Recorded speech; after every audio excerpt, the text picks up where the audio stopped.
살아계신 하나님, 주님만 찬양하고 주님만 높여드리기를 원합니다. 오늘 이 아침에 우리의 영혼을 깨워주시고 우리의 영혼이 영혼 깊은 곳으로부터 힘을 얻어 하나님을 다시 찾게 하여 주시며 하나님을 향한 진실한 마음 고백하고 주님께서 인도해 주시는 그 귀한 발걸음들 신뢰하며 나아갈 수 있도록 우리 모두에게 은혜를 베풀어 주시옵소서. 하나님만이 우리의 왕이 되심을 친히 고백하게 하여 주시고 그 힘이 우리의 남은 생애를 온전히 살아갈 수 있도록 붙들어 주시옵소서. 감사드리며 예수님의 이름으로 기도했습니다. 아멘. 이경훈이라고 합니다. 청년 때 선교사로 헌신을 했었고, 그리고 선교사로 헌신을 한 상태로 살고 있었던 제 아내, 지금의 제 아내를 만나게 됐고, 그래서 이제 선교를 나가야겠다. 이제 오랜 동안 그 마음을 가지고 있었어요. 근데 그러다가 시간이 많이 지났고, 또 중간에 갈등도 겪으면서 하나님, 선교사로 사는 게 맞습니까? 질문도 했었고, 또 하나님께서 맞다고 확인해 주시는 과정도 있었고, 그리고 바로 나가기보다는 목사 안수를 받고 나가야겠다. 그래서 교회를 섬기게 됐고, 목사 안수를 받고, 그리고도 이제 선교지로 가야지. 그리고 또 몇 년의 시간이 지났고, 또 이렇게 이제서야 출발을 하게 되었습니다. 오늘 꿈이 있는 교회에 만나게 된 게 정말 은혜고 감사이고, 요즘에 보면 많은 선교사님들이 같이 협력할 수 있는 교회를 찾지 못해서 고전하는 모습들을 많이 듣고 봬요. 근데 이렇게 만나게 해주신 거 너무나 감사드리고, 오늘 특별히 선교지에 대한 얘기도 짧게 하겠지만, 우리가 신앙생활 하면서 하나님을 향하여 어떤 마음을 가지고 우리 남은 생애를 어떻게 드려야 할 것인가, 그 부분을 시편 145편을 가지고 조금 나누도록 하겠습니다. 여러분, 우리가 이렇게 인생을 살면은 힘이 필요합니다. 힘. 이거는 뭐 부인할 수 없어요. 누구나 다 힘이 필요합니다.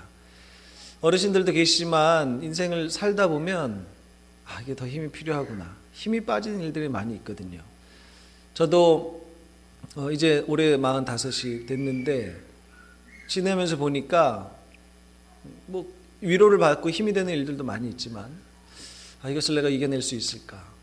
생각지도 않았던 어려움들이 찾아오면서 힘이 빠질 때가 너무나 많이 있습니다. 그렇기 때문에 우리에게 힘이 필요한 거예요. 작은 것부터 생각을 해보면, 일단은 뭐 여기 서 있는 것도 힘이 필요하죠. 먼저 육체의 힘이 필요한 게 사실입니다. 숨을 쉴 때도 힘이 필요하고, 밥을 먹을 때 음식을 떠서 씹는 것도 힘이 필요하고, 대화를 하는 것도 힘이 필요하고, 우리 육신의 힘이 필요해요. 그래서 어떤 형태로든지 우리는 이 힘을 가지려고 하고, 사람들은 이 힘이 중요하다고 말을 합니다. 그래서 운동도 하고 체력을 기르기도 하고 이 육체의 힘을 가지려고 많이 애를 쓰기도 하죠. 그런데 고린도후서 4장 16절에 보면요, 이렇게 기록이 되어 있습니다. 그러므로 우리가 낙심하지 아니하노니 우리의 겉사람은 낡아지나 우리의 속사람은 날로 새로워지도다. 겉사람은 낡아지는 거예요. 이게 정해져 있는 겁니다. 그렇기 때문에 중요하지만, 물론 건강 중요하고 육체의 힘 중요합니다. 그렇지만 여기에 모든 것을 다 걸 수는 없는 거예요. 이것은 언제든지 나이와 상관없이 무너질 수 있는 게 우리 육체의 힘입니다. 뜻하지 않게 젊은 나이도 이 힘을 잃어버릴 수가 있어요. 그리고 평생 이 힘이 있다고 하더라도 이 힘을 반드시 뭐 선한 곳에 사용한다는 그런 보장도 없습니다. 중요하지만 여기에 모든 걸 걸 수는 없어요. 그렇기 때문에 이 육체의 힘을 키우기 위해서만 우리 모든 걸 쏟을 수가 없습니다. 그리고 또 한 가지 어떤 힘이 필요하느냐? 마음의 힘이 필요합니다. 마음을 지키는 힘이 필요한 거죠. 왜냐하면 이 마음은 우리가 지금 어떻게 살아가는가 하는 것을 결정하기 때문에 그래요. 우리 마음속에 있는 것이 언어로 드러나죠. 행동으로 드러나요. 그렇기 때문에 이 마음을 지키는 것이 굉장히 중요합니다. 그래서 우리는 이 힘이 필요해요. 잠언 4장 23절에도 이렇게 기록이 되어 있죠. 지킬 만한 것들이 너무나 많이 있는데 그 중에 더욱 내 마음을 지켜라. 왜냐하면 생명의 근원이 여기서 나기 때문이다. 이렇게 기록이 되어 있습니다. 마음 지키는 힘이 필요한 거예요. 예수님께서도 이 부분에 대해서 말씀을 좀 하시는데요. 마가복음 7장에 보면 정결함에 대해서 예수님께서 말씀하시는 부분이 기록이 되어 있어요. 뭐라고 말씀하시냐면, 사람들이 뭐를 먹는데 밖에서부터 먹는 것이 사람을 더럽히는 게 아니라 사람의 속에서 나오는 것이 사람을 더럽게 만든다. 예수님께서 이 이야기를 하시는데 구체적으로 이 속에서 나오는 것이, 이 속이 뭐냐? 이것이 마음이다. 이 부분을 말씀해 주세요.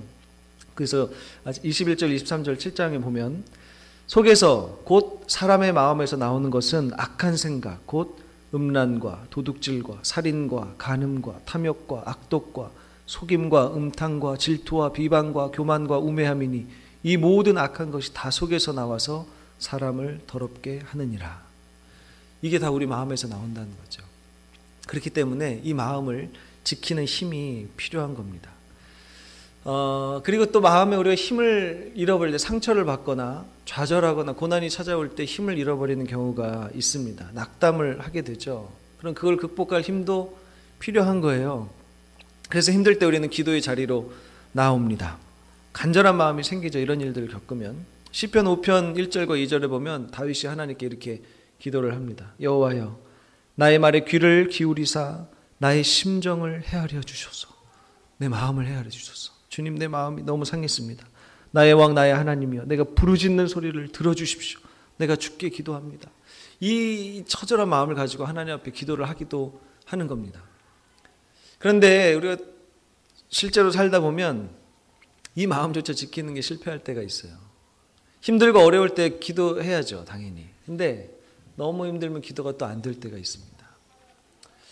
알긴 아는데, 지금 하나님을 찾아야 된다는 거 알긴 아는데 안 되는 거예요. 너무 상처가 커요. 개인에 대한 좌절감이 너무 클 때는 또 이것이 쉽게 되지도 않습니다. 이 모든 것들을 감당할 힘이 필요한 거예요. 궁극적으로 오늘 말씀드리려고 하는 것, 이 모든 것들을 다 이겨내고 다시 시작할 수 있는 그 힘이 우리에게는 필요한 것이죠. 이 힘이 무엇일까? 여러 가지로 말씀드릴 수 있어요. 십자가라고 말씀드릴 수도 있고, 말씀이 될 수도 있고, 예수님이라고 말할 수도 있지만, 오늘 나누고자 하는 이 힘은 바로 오늘 제목과 같이 하나님을 높여드리는 것입니다. 이것이 정말 힘이 있고 능력이라는 것, 이게 우리 마음을 살리기 때문이죠.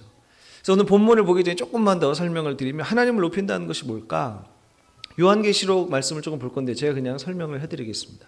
요한계시록 4장에 보면 하나님을 예배하는 장면이 잘 묘사가 되어 있어요. 이제 우리 2장 3장은 7교회에 예수님께서 말씀하시는 것들이 기록이 되어 있고, 이제 4장에 들어서면서 하나님을 지금 영적인 세계에서 하나님을 예배하고 있는데 그 모습이 어떻게 드려지고 있는가가 굉장히 자세하게 묘사가 되어 있습니다. 그 중에 모든 생물들이 하나님을 찬양해요. 그냥 보좌에 계신 분을 높여드리는 겁니다. 그분의 성품을 노래하는 거예요. 그리고 특별히 4절에 보면 장로들에 관한 이야기가 나오는데, 머리에 쓰고 있는 금관을 벗어서 엎드려서 경배하고 그 보좌 앞에 계신 분에게 내려놓는 이런 장면이 기록이 되어 있습니다. 이게 무엇을 의미하는 거냐? 하나님을 높여드린다는 것. 나의 모든 것을 내려놓고 하나님만 인정을 하는 거예요. 나의 생각, 나의 주권, 내가 주장할 수 있는 것, 내가 원하는 것 다 필요 없고 하나님만, 제가 주님만 부르겠습니다. 주님만 찾겠습니다. 이게 하나님을 높여드리는 거죠. 이 부분이 가장 잘 묘사가 되어 있는 부분이 이 부분입니다. 그리고 4장 11절에 보면 이렇게 기록이 되어 있어요. 마지막에 모든 영적 존재들이 찬양하는 건데요. 우리 주 하나님이여, 영광과 존귀와 권능을 받으시는 것이 합당하오니 주께서 만물을 지으신지라. 만물이 주의 뜻대로 있었고 또 지으심을 받았나이다 하더라. 아멘. 이렇게 해서 4장이 마무리가 됩니다. 여기 내용을 보면 하나님이 어떤 분이신가, 그게 다예요. 이게 하나님을 높여드리는 겁니다. 조건과 이유가 없이 조금만 더 설명을 해드리겠지만, 그냥 하나님에 대해서 하나님의 성품을 노래하는 것, 이것이 정말 하나님을 높여드리는 것, 여기에 힘이 있는 거예요. 우리는 가끔 이렇게 조건을 달 때가 있어요. 내가 받은 은혜들, 하나님이 내 기도에 응답하셔 주셨던 부분들, 하나님께서 하신 일들, 물론 이런 일들을 경험하면 당연히 감사와 찬양이 나오죠. 그런데 이것이 없더라도 내가 지금 무너져 있고 내 속에 있는 죄악을 발견하고 나의 모습이 너무나 연약하고 하나님을 부를 수 없을 것 같은 처지에 있다 하더라도 이 하나님의 하나님 되심을 선포하고 고백하는 것, 이게 정말 하나님을 높여드리는 겁니다. 여기서 우리의 힘이 나오는 거예요. 하나님은 변하지 않기 때문에 그럽니다. 오늘 본문으로 다시 돌아와서 다윗이 노래를 한 찬송의 시인데요. 이렇게 시작을 하죠. 1절에도 왕이신 나의 하나님이여 내가 주를 높이고 영원히 주의 이름을 송축하리이다. 이렇게 나와 있고 쭉 이제 3절부터 2절에 내가 날마다 주를 송축하며 영원히 주의 이름을 송축하겠다 고백을 한 다음에 3절부터 쭉 말을 하는 것이 보십시오. 3절에 여호와는 위대하시다. 4절에는 대대로 주님께서 행하시는 그 일들을 보면서 찬양하고 선포를 하는 거예요. 5절에 보면 존귀하고 영광스러운 위엄, 그 기이한 일들. 6절에 보면 주의 두려운 일의 권능, 그리고 위대하심. 7절에는 주의 크신 은혜, 주의 의. 8절에는 여호와는 은혜로우시며 긍휼이 많으시며 노하기를 더디하시며 인자하심이 크신 분. 9절은 모든 것을 선대하시는 하나님, 모든 것에 긍휼을 베푸시는 하나님. 이 하나님을 높여드리고 있습니다. 이 하나님을 왕이신 나의 하나님, 내가 주님을 영원히 송축합니다. 이렇게 노래를 하고 있는 거죠. 하나님을 높여드리는 이유가 무엇인지 한번 봐야 돼요. 하나같이 하나님의 성품입니다. 하나님, 주님이 저한테 이거 해주셔서 주님을 찬양합니다. 이게 아니에요. 주님, 제 문제가 해결됐어요. 감사합니다. 그런 찬양이 아닙니다. 그냥 하나님의 하나님 되심을, 그 하나님의 성품을 인정하고 높여드리는 거예요. 아까도 말씀드렸지만 우리가 건강에 연약할 때가 찾아옵니다. 건강이 회복되어지면 감사할 수 있죠. 그런 것 때문만은 아니라는 겁니다. 하나님을 높여드리는 것은. 마음이 상하고 관계가 깨어졌을 때 그것을 회복시켜 주셨어요. 그것 때문에만 하나님을 높여드리는 것은 아니라는 거예요. 일주일 안에 빠른 시간에 나한테 재정적인 이만큼이 필요한데 기도했어요. 하나님이 들어주셨어요. 그 부분에 대해서 감사할 수 있죠. 이것 때문에 하나님을 높여드리는 것은 아니라는 겁니다. 우리의 상황과 환경은 늘 변해요. 바뀌게 되어 있어요. 더 심해지기가 안 좋아질 수도 있어요. 더 좋아질 수도 있고 알지 못하는 겁니다. 그런데 다윗이 말하는, 성경이 말하는 하나님, 위대하신 하나님, 존귀하고 영광스러운 기이한 하나님, 은혜가 크신 하나님, 선대하신 하나님, 긍휼을 베푸시는 하나님, 이 하나님은 변함이 없으세요. 찬양할 이유가 여기 있는 겁니다. 다른 이유를 찾는 것이 아니라 이 하나님을 높여드리는 것, 바로 여기에 힘이 있는 거예요. 바울과 신라의 예를 한번 생각을 해보겠습니다. 사도행전 16장 25절에 보면 한밤중에 바울과 신라가 기도하고 하나님을 찬송하며 죄수들이 듣더라, 이렇게 기록이 되어 있죠. 이 상황이 뭐냐? 뭐 다른 거 하다가 잘못해서 감옥에 갇힌 게 아니잖아요. 예수님을 전했어요. 복음을 전했어요. 그러다가 감옥에 갇혔는데 심하게 맞은 거예요. 너무 심하게 맞은 거예요. 정신을 잃을 정도로 온몸에서 피가 났을 겁니다. 그리고 어두침침한 감옥, 정말로 불쾌한 곳, 그곳에 들어갔어요. 여기서 무엇을 했느냐? 원망과 불평할 수 있었겠죠. 힘들다고 말할 수 있었을 거예요. 그런데 바울과 신라의 반응을 보십시오. 기도와 찬송이었습니다. 하나님을 높여드린 거예요. 여기에 힘이 있는 겁니다. 하나님을 높여드렸던 이 모습들, 기도도 같이 했다고 했는데 무엇을 기도했을까요? 우리 같으면 하나님 살려주십시오. 좀 저를 감옥에서 꺼내주십시오. 이게 뭡니까? 복음을 전하다가 이 닥친 일 너무 힘듭니다. 이렇게 기도할 수도 있었을 거예요. 이렇게 기도해도 누가 뭐라 할 수 있겠어요? 그런데 바울과 신라는 그러지 않았습니다. 그냥 하나님을 높여드렸어요. 그 결과가 무엇이냐? 26절에 보면 이에 갑자기 큰 지진이 나서 옥토가 움직이고 문이 곧 다 열리며 모든 사람의 매인 것이 다 벗어진지라. 그리고 30절에 간수들이 이렇게 말을 합니다. 선생들이여, 내가 어떻게 해야 구원을 받을 수 있겠습니까?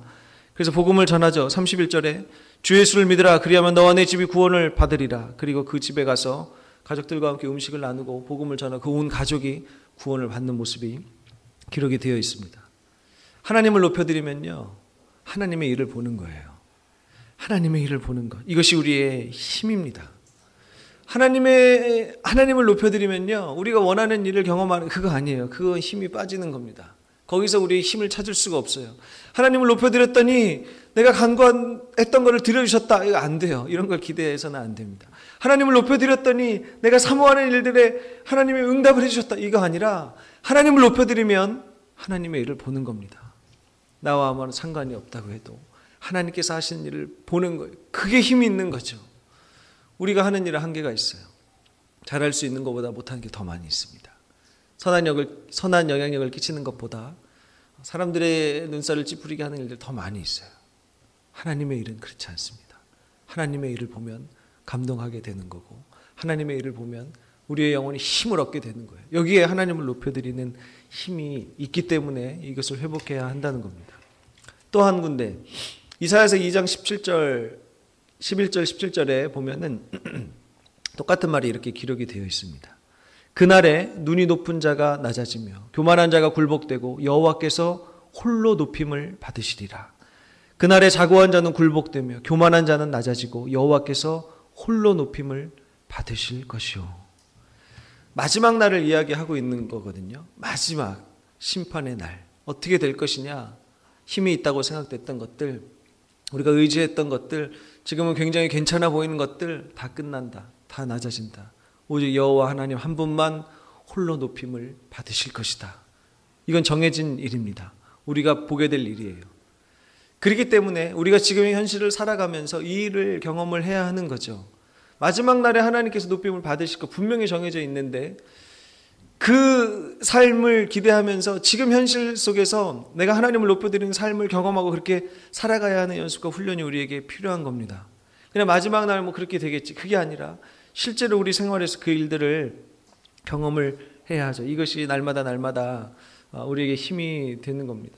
이 말씀을 통해서 우리에게 드러내 주신 하나님을 여러분 생각을 해보십시오. 여러분 하나님을 만나셨다면 우리를 만나 주신 그 하나님을 생각을 해보십시오. 여러분 하나님께서 실수가 있으셨나요? 그렇지 않죠. 하나님께 죄가 있습니까? 그렇지 않습니다. 실수는 언제나 우리가 하는 것이고 죄는 언제나 우리에게 있는 것이죠. 그렇다면 하나님이 그런 분이시라면 하나님을 높여드리지 못할 이유는 아무것도 없는 거예요. 그냥 우리는 하나님을 높여드리면 되는 겁니다. 하나님의 성품을 인정을 하고 그 하나님을 부르면 되는 겁니다. 이 시편을 기록한 다윗, 우리는 뭐 다윗에 대해서 많이 들어서 알고 있죠. 다윗 하면 생각나는 것들 몇 가지가 있습니다. 아이들한테 물어보면 다윗 하면 뭐가 생각날까? 그러면 대답을 하겠죠. 골리앗 이야기를 할 겁니다. 분명히 왕 이야기도 할 거고 하나님의 마음에 합한 사람이었다. 이런 얘기들도 우리는 많이 듣습니다. 그런데 다윗의 인생을 조금 돌아보면 꼭 그렇지만은 않은 것 같아요. 사람들이 눈여겨보지 않았던 어린 시절이 있었습니다. 아무도 그에게 주목해 주지 않았던 시절이 있었죠. 그리고 다윗은요, 단순히 자기를 괴롭히는 것이 아니라 작정하고 다윗을 죽여야겠다. 이 작정한 이 환경을 피해서 광야로 동굴로 숨어 들어가고 이 두려움 속에 쫓겨다니는 시간 얼마나 많이 보냈는지 몰라요. 어떤 때는 자기 생명 연명하려고 미친 척 했어요. 침을 흘리면서 미친 사람적인 것 그렇게 보냈던 시간들도 있었습니다. 간음했죠. 살인까지 했어요. 침상이 다 젖을 만큼 회개해야 했던 시간들을 보냈습니다. 그리고 다윗에게는 또 아픔이 있었어요. 사랑하는 아들이 먼저 죽는 모습을 봐야 했죠. 그래서 이렇게 고백을 합니다. 이렇게 소리를 질러요. 압살롬아, 압살롬아, 내 아들 압살롬아, 차라리 내가 너를 대신하여 죽었더라면 내 아들아 부르면서 통곡하는 장면이 기록이 되어 있습니다. 성전을 멋있게 짓고 싶었어요. 근데 하나님께서 너는 피를 너무 많이 흘려서 안 된다. 거절하셨어요. 이런 시간을 보냈던 사람이 바로 다윗입니다. 자기를 공격하는 원수들이 너무 많았어요. 너무 미웠어요. 때로는 하나님께 하나님 저 원수들을 좀 어떻게 좀 해주세요. 저주를 하기도 하고 원망하는 시간을 고통의 시간을 보내기도 했습니다. 그런데 다윗이 인생을 돌아보면서 남기는 이 고백은요. 하나님은 나에게 고통을 주신 분이었다라고 말하지 않아요. 다윗의 고백을 보십시오. 이런 정말 말도 안 되는 이런 시간을 거치고도 다윗의 고백은 언제나 왕이신 나의 하나님. 내가 주를 높이고 영원히 주의 이름을 송축하겠습니다. 이것이 다윗의 고백이었던 것입니다. 하나님, 저에게 왜 이런 아픔을 주십니까? 이런 기도할 수 있죠. 근데 이건 사실 우리의 영혼을 살리지 못해요. 마음을 다스리게 하지도 못합니다. 힘을 얻게도 못해요. 우리가 힘을 얻을 수 있는 고백은 바로 이겁니다. 왕이신 나의 하나님, 내가 주를 높이고 영원히 주의 이름을 송축하리이다. 이 고백입니다. 이것이 힘이고 이것이 능력이에요. 여러분, 힘 빠지는 일들 있으시죠? 있으실 거예요. 뭐 때문에 힘이 빠지셨나요? 마음이 답답하고 속상한 일도 있으실 거예요. 다 나누지 못하는 일도 있으실 겁니다. 그럼 어디서부터 시작을 해야 할까요? 금식하고 기도하고 작정하고, 물론 할 수 있습니다. 필요하죠. 그런데 오늘 다짐하십시오. 하나님을 높이는 것으로부터 시작을 하겠다. 이것이 우리의 진짜 힘이기 때문에 그렇습니다. 저에게도 그래요. 모든 출발을 하나님을 높이는 것으로부터 하겠다. 이 다짐은 저에게도 좀 특별한 마음을 갖게 합니다. 태국으로 이제 출발하게 돼요. 2월 12일 날 가족이 출발을 하게 됩니다. 클렁쌈와라는 지역이에요. 이름도 생소합니다. 예전에는 이제 좀 시골에 있었는데, 방콕이 태국의 수도죠. 방콕의 행정구역 개편을 하면서 그 지역을 넓혔대요. 경계를 넓히면서 어떻게 끝자락에 딱 방콕으로 들어오긴 했어요. 근데 방콕이긴 하지만 지역은 아직도 시골입니다. 그곳으로 가게 돼요. 거기에 가면은 이미 선교사님 한 분이 계십니다. 한 가정이.